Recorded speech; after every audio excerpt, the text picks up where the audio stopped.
আমি তোমার বাবার পরিচয় চলি না। আপনার কথাই এও পরিলক্ষিত হয় যে পিতার সাথে রাগ করে আপনি আপনার বন্ধুর হাত ধরে বাড়ি ছেড়েছেন। আপনার সুবিধার্থে কিন্তু আপনাকে এখানে বসিয়েছি, কারণ ছেলে কয়েদখানায় আপনি নিরাপদ নন, আর মেয়ে কয়েদখানায় রাস্তা সব ফকির নিয়ে এনে ঢুকিয়েছি। দেখুন, আমি খুবই টায়ার্ড। আমি কি করতে পারি বলুন? বাসায় চলে যেতে চাই। এমনিতে আম্মুর মনে অনেক কষ্ট দিয়েছি, এই জন্য আজকে আমার এই অবস্থা। আমার তো মনে হয় সেই বোধশক্তি আপনার নেই।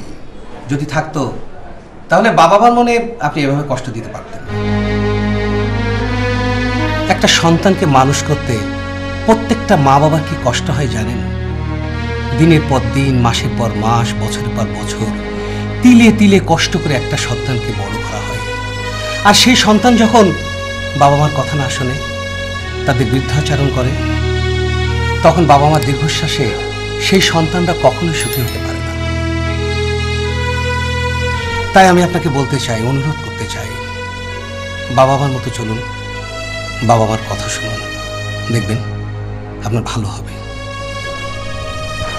আপনি পুলিশ তো? পুলিশদের আপনার মানুষ ভাবতে পারেন না কেন? সব পুলিশ তো অসৎ না। যদি তাই হতো তাহলে দেশটা তো রসাতলে যেত।